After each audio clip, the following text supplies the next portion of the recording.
ये जो foster care है, मैं बता रहा हूँ, इसका काफ़ी दिन से जो कोशिश किया गया है, मुझे पता है उस समय में, जैसे नीलिमा जी पिछले आई थिंक 25 साल से, more than I think 30 year से कारा से, भारत सरकार से जुड़ी हुई है। और उस समय में फोस्टर केयर का भी वो यहाँ से शुरुआत, मतलब कहीं ना किसी प्रकार के वो शुरू हुआ था। उसके बाद अभी तक मतलब बहुत खास डेवलप नहीं हुआ है, except some pockets of Maharashtra, then Bangalore, Karnataka, then Orissa also few pockets. तो ये एक चाइल्ड प्रोटेक्शन और केयर ओवरव्यू बात करेंगे, alternate family care and why we need alternate family care, legal and policy framework और इसका इवोल्यूशन क्या हुआ, मिशन वात्सल्य में क्या रिक्वायरमेंट है, then formal versus informal care, support under non institutional care, challenges and way forward. देखिए, child protection particularly alternate care को जो है ना, आप इसको आइसोलेशन में नहीं देख सकते हैं। इसको साथ साथ में 3 इशू है, एक तो preventive measures, family strengthening and alternate care, ये तीनों जुड़े हुए हैं। आप कहीं ना कहीं आप उसको तार अलग नहीं कर सकते हैं। Preventive measures, stop the crisis before it starts, जो कि अभी आप जो जुवेनाइल जस्टिस एक्ट, मिशन वात्सल्य, इसमें सबसे हैं कि प्रिवेंटिव एफर्ट्स, जो कि पहले नहीं था, जो पहले मोस्टली करेक्टिव एफर्ट्स था, मैं बताऊंगा। Then family strengthening, alternate care, ठीक है, ये तीनों आपस में जुड़े हुए हैं। What is alternate family care? जो देखिए, alternate care and alternate family care, इसमें क्या अंतर है?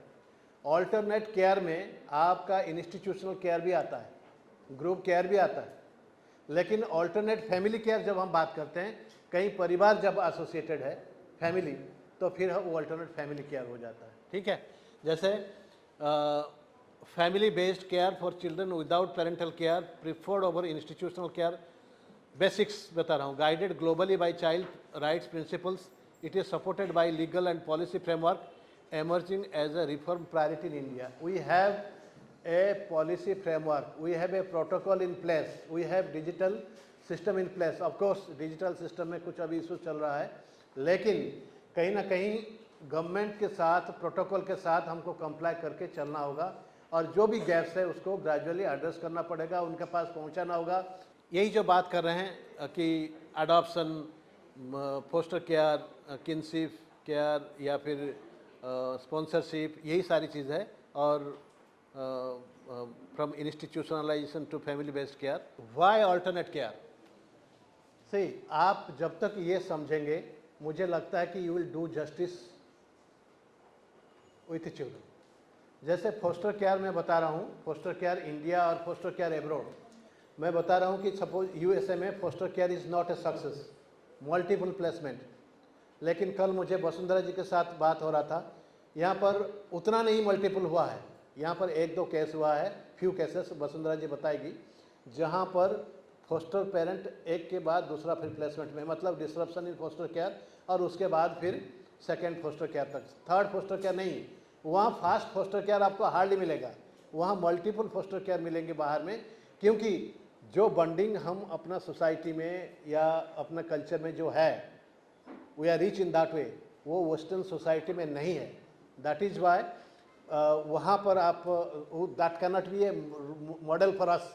We have our indigenous model, चाहे देश के अंदर जहाँ भी अच्छा काम करें, चाहे छत्तीसगढ़ हो, चाहे किसी और पार्ट में हो, उसको हम मॉडल करके, क्योंकि because we share the same culture all over the country.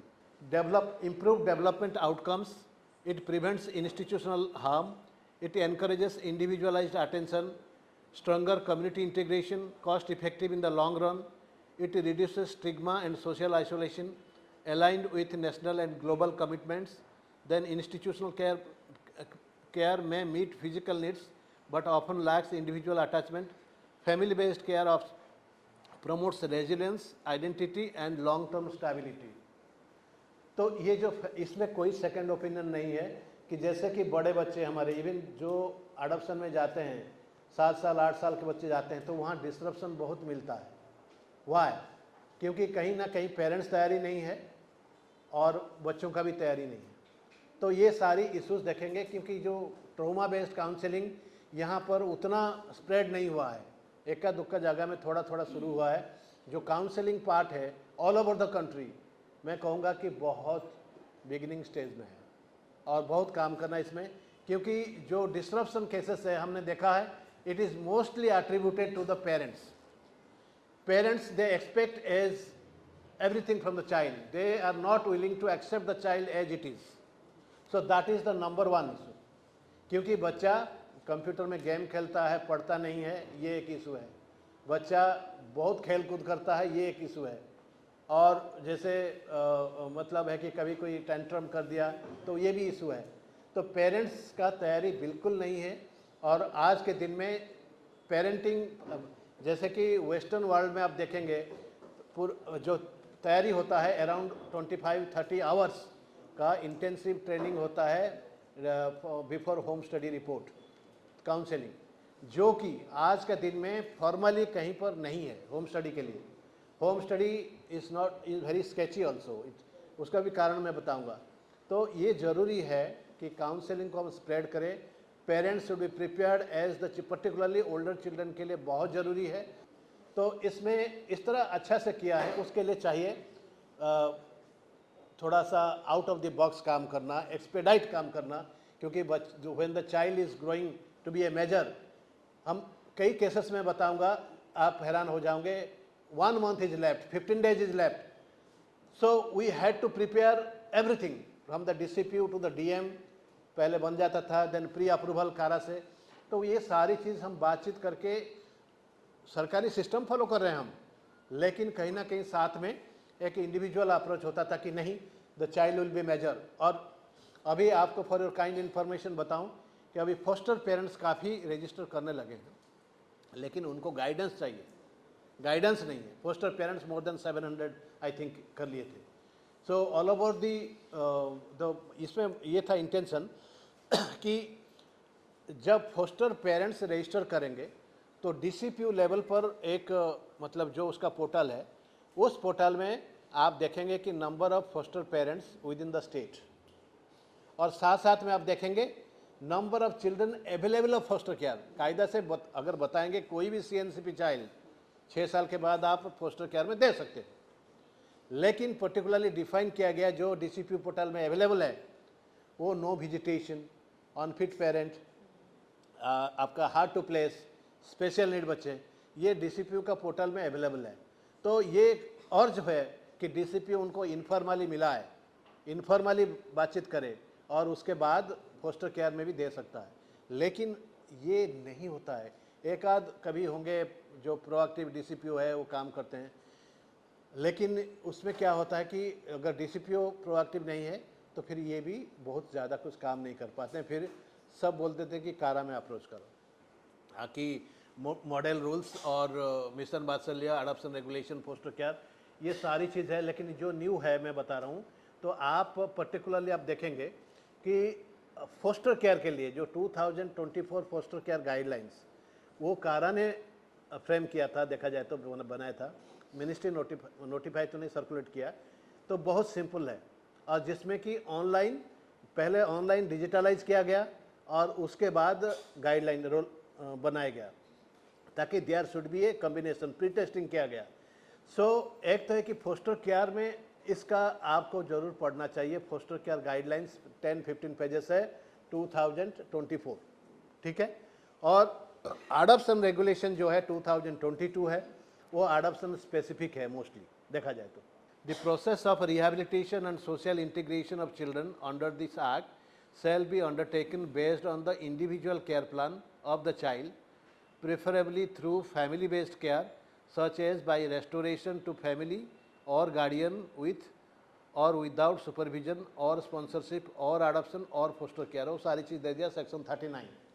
तो आपको थोड़ा सा पता चल रहा है कि we have a law in place, adoption, foster care, sponsorship and after care.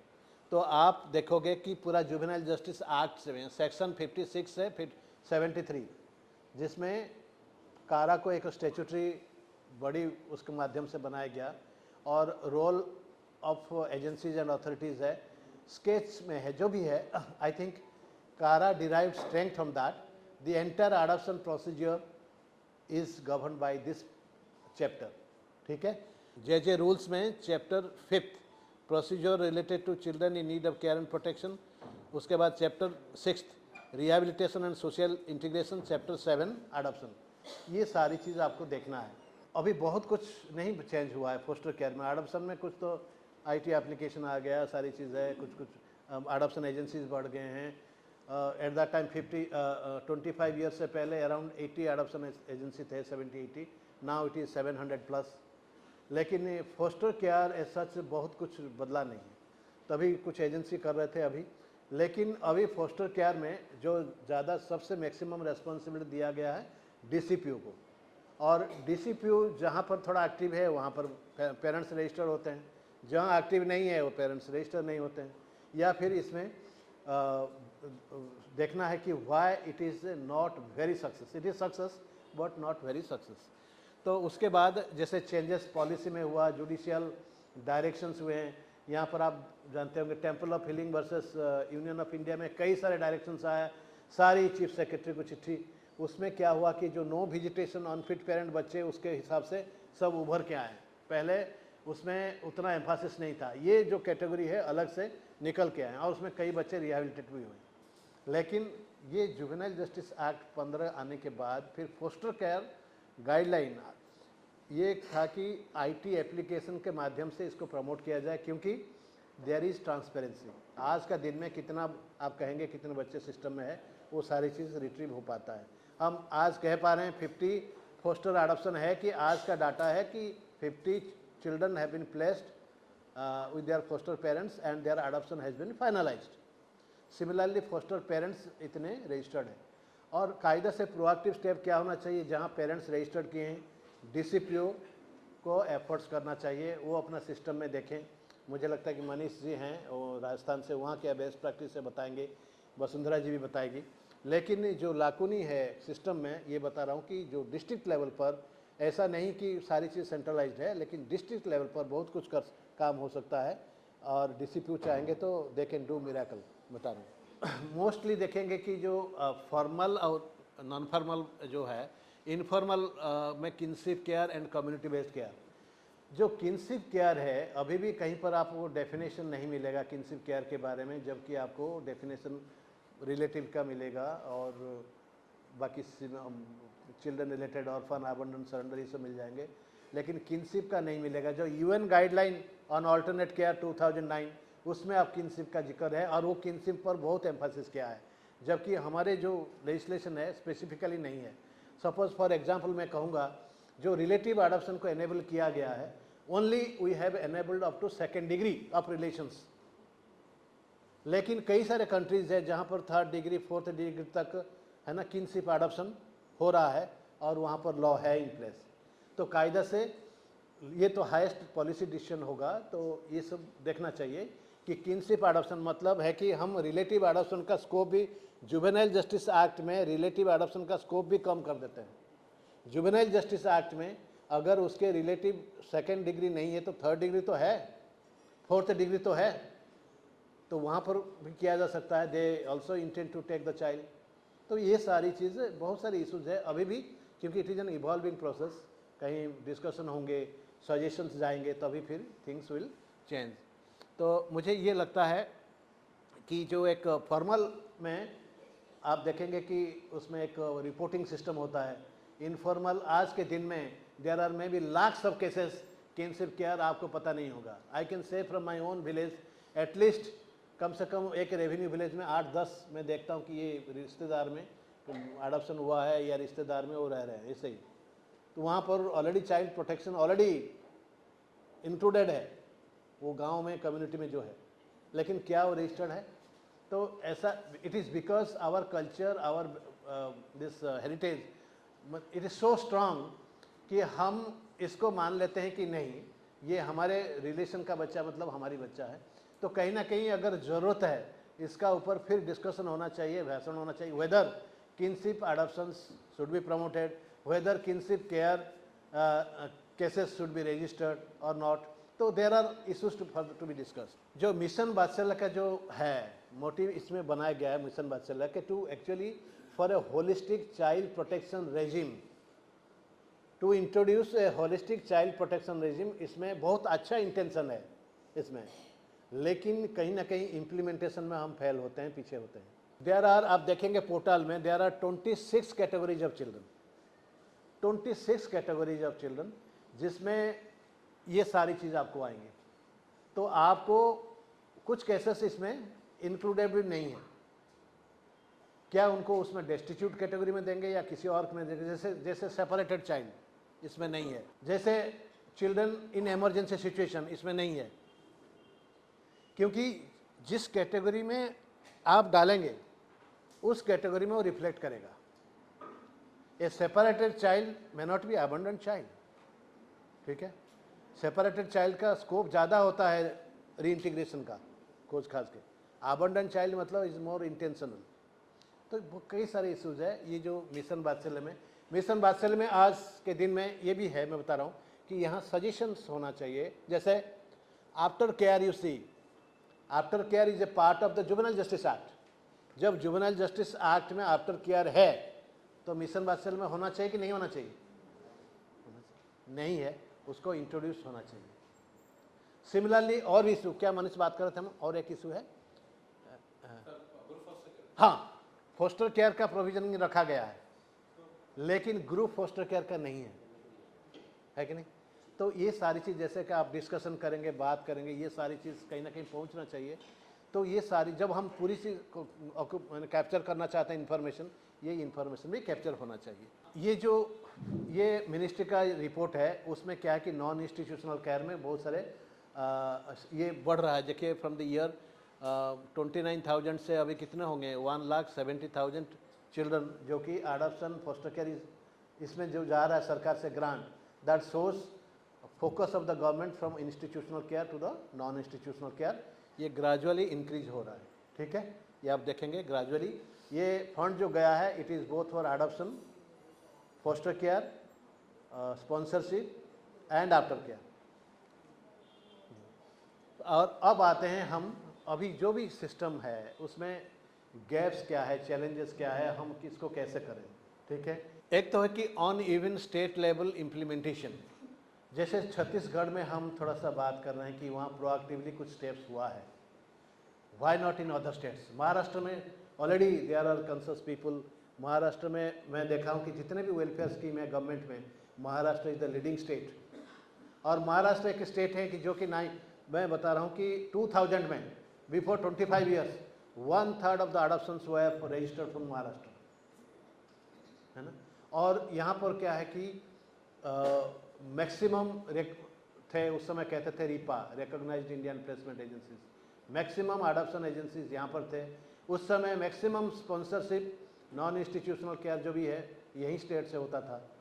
मतलब lot of good practices can be learn from this state.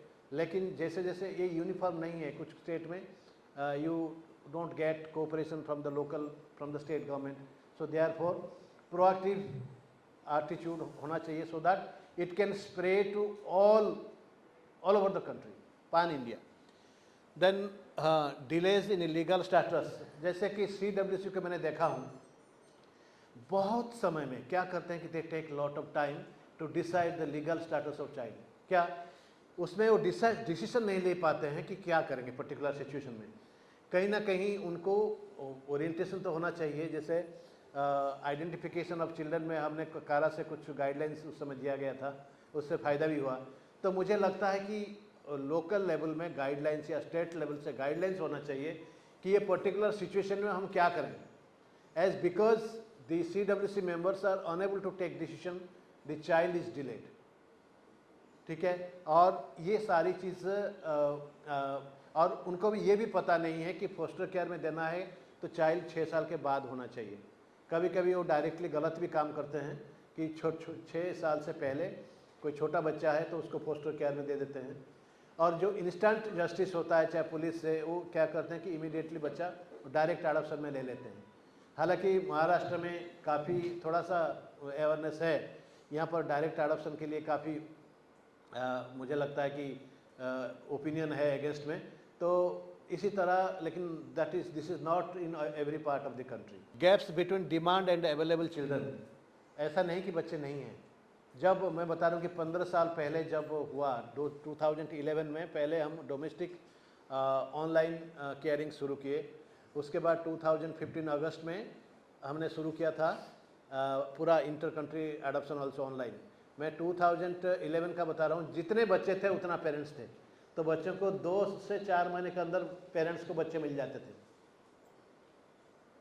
क्योंकि ओवर द इयर्स बच्चे बड़े नहीं हैं, बच्चे तो वहीं आ रहे हैं, लेकिन number of parents have increase many fold, 35,000+ parents waiting.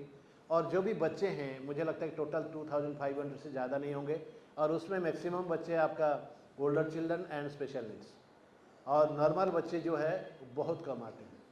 सो ऐसा नहीं है कि हम ज़बरदस्ती ऑर्फन बना के उनको पेरेंट्स को दें, लेकिन ऐसा है कहीं ना कहीं children are not reaching agencies, not reaching CWCs. So that is one aspect that has to be done, and that has to be done at the local level, state level. Dependency on institutional care, similarly placement disruptions. जो अभी placement disruption हो रहा है आजकल, तो शायद पहले नहीं होता था, क्योंकि बच्चे कम, छोटे बच्चे, पेरेंट्स मोस्टली छोटे बच्चे प्रीफर करते थे। अभी क्या है कि देख रहे हैं कि कारा का लाइन में 4 साल लगेगा, 3.5 साल लगेगा, चलो किसी तरह बड़े बच्चों को ले लें तो इमीडिएट प्लेसमेंट से ले लें। उससे क्या होता है कि दे डू नॉट, तैयारी नहीं है। ऐसे कई केसेस देखा हूँ कि आफ्टर मंथ और 2 months they are returning the child, जो कि बहुत नॉट ए गुड न्यूज़। तो ये सारी issue, these are all challenges. Inadequate mental health counselling जो है ये बहुत ज़रूरी है, क्योंकि मोस्टली का कारण फिजिकल नहीं होता है, ये मोस्टली मेंटल होता है बच्चे में। पीयर ग्रुप्स, जो अटैचमेंट इश्यूज़ है, वो सारी चीज़ है। मुझे लगता है कि नीलिमा जी हैं, वसुंधरा जी हैं, वो बताएंगे मेंटल हेल्थ काउंसलिंग मतलब क्या चैलेंजेस है आज के दिन में, और बच्चे वाई दे आर डिप्राइव्ड। कहीं ना कहीं वो अटैचमेंट इश्यूज़ है, और वो टीम वर्क में वो फिट नहीं हो पाते हैं। Limited post adoption follow up, post domestic में पोस्ट एडॉप्शन फॉलोअप, इसका भी एक्सपेंशन होना चाहिए कंटिन्यूस, इवन सबका ट्रैकिंग होना चाहिए। Capacity building, I think that is very simple. Then child participation and counselling gaps, intergenerational vulnerability. Intergenerational vulnerability क्या होता है? Intergenerational from shifting from one generation to another generation, जिसमें क्या है कि वो ऑलरेडी पेरेंट्स वल्नरेबल हैं, it took lot of time, still the child was in the institution, और पेरेंट्स वो डेली लेबर वहाँ पर गाजियाबाद में जाते हैं, कभी कभी बहुत रेयरली। सो ये सारी चीज़ को, एक एक केस को आप एनालिसिस करिए, you will find the answer. उसके बाद हाँ, socio economic vulnerability of biological parents, मैंने बताया। Children's reluctance and consent issues and their fear of losing connections. एक तो बड़े बच्चे बहुत सारे हैं, एक और एक कॉलम है कि द चिल्ड्रन ऑन विलिंग, जो मिशन वात्सल्य में एक कॉलम है चिल्ड्रन ऑन विलिंग, इसको हमने जोड़ा है, क्योंकि बहुत सारी जगह में क्या होता है कि उनका तैयारी नहीं होता है, वो कहते हैं कि हम नहीं जाएंगे, दे आर फियरफुल, उनका they will be detach from their peer group. वो सबसे बड़ा खतरनाक, वो नहीं चाहते हैं, खाना खा रहे हैं, खेल रहे हैं, सब कुछ चल रहा है। सो लेकिन उनको जो ब्रॉडर पिक्चर नहीं है कि एक्चुअली काउंसलिंग में जब होना चाहिए तो उनको दिखाना चाहिए कि जैसे कि पेरेंट्स, बच्चे गए हुए हैं, पोस्ट प्लेसमेंट रिपोर्ट देखना चाहिए कि बच्चे जाने के बाद घर में देखो क्या क्या हुआ है। तो this a big issue, parents unwilling to go in family. So that depends. मैं बता रहा हूँ कि 2 प्रकार के इंस्टीट्यूशन होते हैं, जो अच्छे इंस्टीट्यूशन होते हैं वहाँ पर पेरेंट्स, मैं बताऊँगा, एक केस दिखाऊँगा। बच्चे जो है दे से कि when our parent will come, wait करते हैं, क्योंकि उनको तैयारी किया जाता है। लेकिन जहाँ पर अच्छा इंस्टीट्यूशन नहीं है, वहाँ पर बच्चे चाहते हैं कि नहीं नहीं, हम इंस्टीट्यूशन में रहेंगे, खेलेंगे कूदेंगे। अच्छा, अभी हम जो वे फॉरवर्ड है, हम क्या किसमें कर सकते हैं उसमें थोड़ा बात करेंगे। लीगल स्टेटस डिटर्मिनेशन, ऐसा है कि सभी अगर देखिए, जो पूरा चाइल्ड प्रोटेक्शन जो स्टेक होल्डर्स हैं, हम सब अपना अपना डेस्क का काम करें तो शायद इतना इशूज प्रॉब्लम नहीं होंगे। CWC को अपना काम करना चाहिए, DCP को अपना काम करना चाहिए। सो लीगल स्टेटस डिटरमिन करने में डिले होता है, और उसमें कहीं ना कहीं DCPO को या कहीं ना कहीं थोड़ा सा प्रोएक्टिव होना चाहिए, चाइल्ड वेलफेयर कमेटी को उसमें देखना चाहिए। Then scale up foster care ecosystem. Foster care अभी जैसे यहाँ पर हो रहा है, कॉन्फ्रेंस हो रहा है, या कल कहीं और होगा, तो इस माध्यम से फोस्टर केयर को, जो बड़े बच्चों के लिए एक बहुत बड़ा मुझे लगता है कि इशू होगा कि हम उनका एक्सपांड करें। बड़े बच्चे 6 साल 7 साल 8 साल बच्चे 18 ईयर्स तक हम कैसे उनको कर सकते हैं पेरेंट, है ना। ये जब हमने इसको बनाया फोस्टर केयर गाइडलाइंस में बता रहा हूँ, जाके हम पहले प्री टेस्टिंग की, पहले केरला, वेस्ट बंगाल, दिल्ली, वहाँ का फोस्टर केयर गाइडलाइंस को हमने स्टडी किया और केरला वाज द स्टेट जिसमें ऑलरेडी उस समय कुछ गाइडलाइंस लॉ कुछ नहीं था, वो 150 करीब फोस्टर प्लेसमेंट जो फोस्टरिंग कर रहे थे सबको दे दिया कि आप अडॉप्ट करो, क्योंकि उस समय हम भी कारा से भी जवाब नहीं जा रहा था, मिनिस्ट्री से जवाब नहीं जा रहा था। तो केरला गवर्नमेंट ने क्या किया कि इतने सारे पेरेंट्स जो कि ऑलरेडी फोस्टरिंग कर रहे थे 150 बच्चों को एट ए टाइम, फिर गवर्नमेंट का डिसीजन से सबको, क्योंकि it is a win win approach, child wants the parent also want and they have already spend 2 years time. तो काफ़ी, तो इसी तरह शुरुआत हुआ है। अभी बहुत अच्छा अपॉर्चुनिटी है, बहुत अच्छा टाइम है, सब रियलाइज़ कर रहे हैं कि बड़े बच्चों के लिए फोस्टर केयर एक आसान माध्यम हो सकता है फॉर टुवर्ड्स परमानेंसी। ठीक है। So improve post placement monitoring, encouraging community based care models, enhancing counseling and psychosocial support, preparing a child prior to placement, strengthen kinship care formalization, it is a larger policy issue. Similarly, increasing the degree of relative adoption, it is also a policy issue. That is why I am marking it. It is the government who will take a decision. Then enhance independent monitoring mechanism.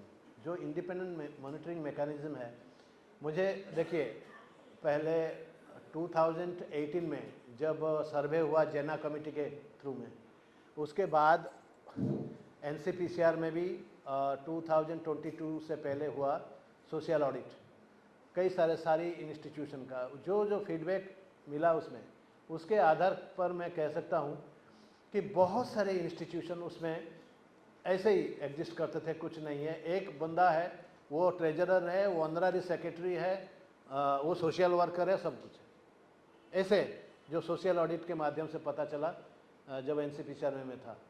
तो इसलिए बहुत सारे चीज़ उस समय 8000 करीब child care institution थे। जेना committee के time तो 8000 चिल्ड्रन का चाइल्ड केयर इंस्टीट्यूशन, उसके बाद कम हो गए NCPCR का टाइम में अराउंड 7000। अब मैं बताऊं कि कारा से जो प्रैक्टिकली कनेक्ट हुए हैं इट इज़ 5000 प्लस। मुझे लगता है कि 5200 300 हो गए जो एक्चुअल चाइल्ड केयर इंस्टीट्यूशन है फंक्शनिंग इन रेस्पेक्टिव स्टेट्स। तो धीरे धीरे कहीं ना कहीं साफ सफाई हो रहा है इनका monitoring, that is possible through monitoring. Then something ऐसा है कि आज का दिन में जैसे कि अभी चल रहा है ग्लोबल कॉन्फ्रेंस में, मैं बता रहा हूँ रेफरेंस में AI का, इसमें काफ़ी क्योंकि स्कोप है। जैसे क्या स्कोप है AI में, एक तो सोशल केयर में बहुत इम्प्रूवमेंट हो सकता है।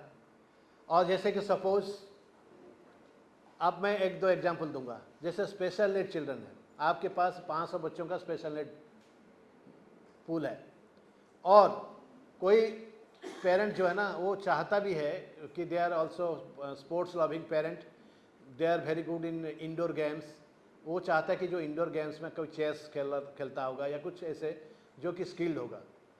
अगर उसका एक्सपेक्टेशन से अभी आउट ऑफ 500 आप डिसाइड कर लोगे कि 5 बच्चे सुइटेबल है, वो 5 बच्चों से वो चुन लेगा। जैसे कि बहुत सारे पेरेंट्स चाहते हैं पार्शियल हियरिंग लॉस है तो ले लेंगे, है कि नहीं, होल इन द हार्ट वो भी ले लेते हैं। तो इस तरह बहुत सारे केसेस है, सिकल सेल स्पेशल नीड है लेकिन ले लेते हैं। तो मुझे लगता है कि जो अगर AI के माध्यम से इसके लिए तो अलग से मंथन होगा, AI से हम सोशल केयर का या पूरा जो मैचिंग सिस्टम है कैसे इम्प्रूव कर सकते हैं। अगर क्या CWC को ये मदद कर सकता है, CWC जो एवरेज टाइम ज़्यादा ले रहा है, क्या CWC मदद कर सकता है? इट विल टेक टाइम, लेकिन we should be open to it.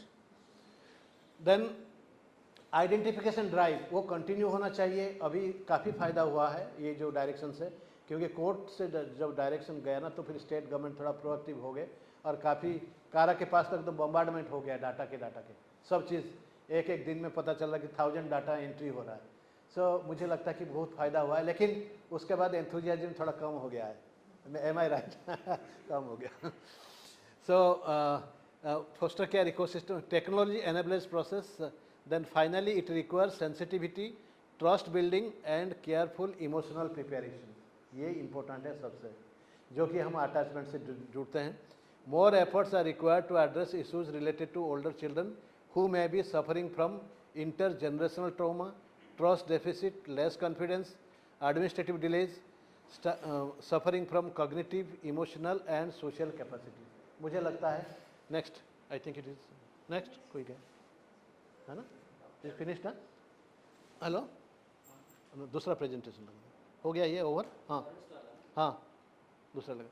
तो ये तो है, मैं जस्ट एक ओवरव्यू बताया कि कैसे एक फोस्टर केयर में रेजिम अभी तैयार हो रहा है, and this is the right time to strike the iron when it is red hot.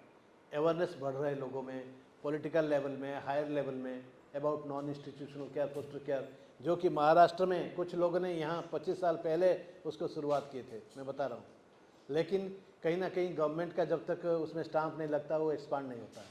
मुझे लगता है कि ये जैसे जैसे पॉजिटिव मतलब अच्छी सजेशंस जाएंगे तो मुझे लगता है कि थिंग्स विल स्प्रेड।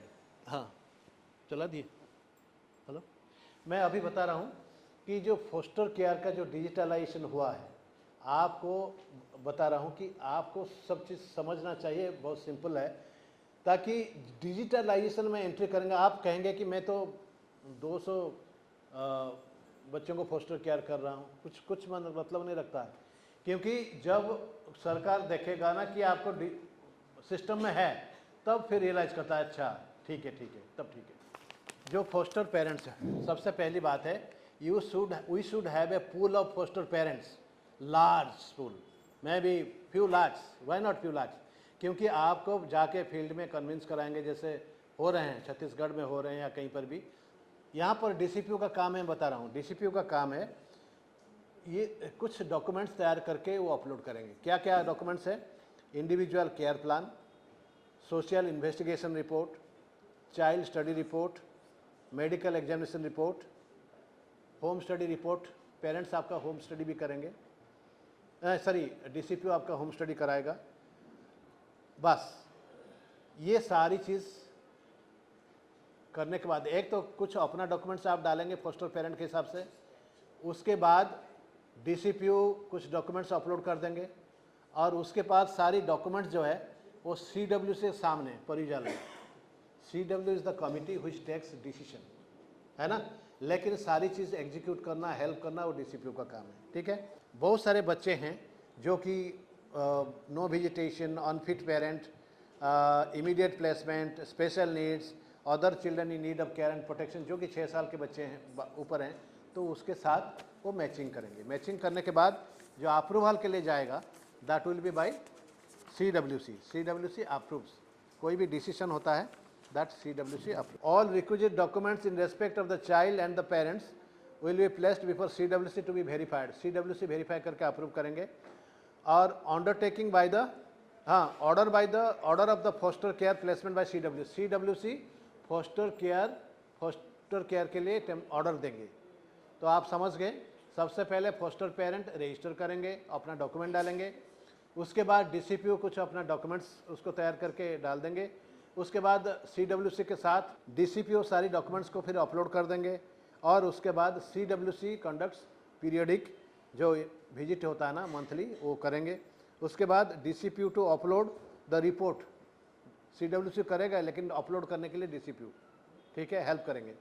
उसके बाद जैसे 2 साल हो जाए, मान लीजिए इसी in between child is becoming legally free, मान लीजिए 2 साल हो गया है, and both parent, foster parent and the foster child सब चाहते हैं कि टू मेक इट परमानेंट, तो उसको फोस्टर अडॉप्शन भी सिस्टम से किया जा सकता है, जो कि ऑलरेडी 50 केसेस हो चुके हैं।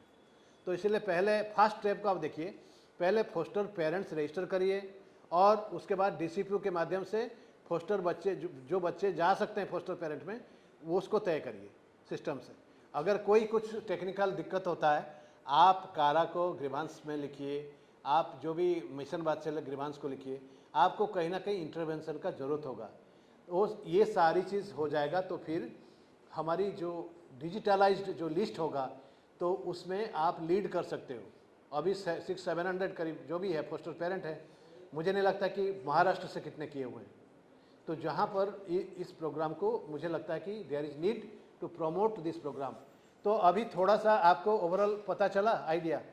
एक तो मैंने अल्टरनेट केयर के बारे में बताया कि है ना क्या आवश्यकता है, और दूसरा है कि जो डिजिटलाइज सिस्टम है जो मिशन वात्सल के अंतर्गत है उसमें आपको किसी न किसी रूप से करना पड़ेगा। जो इनफॉर्मली कर रहे हैं मैं कभी नहीं कहूँगा कि उनको आप बहुत एनकरेज करिए, आप सिस्टम के साथ फॉलो करें, क्योंकि आपका रिकग्निशन उससे होगा।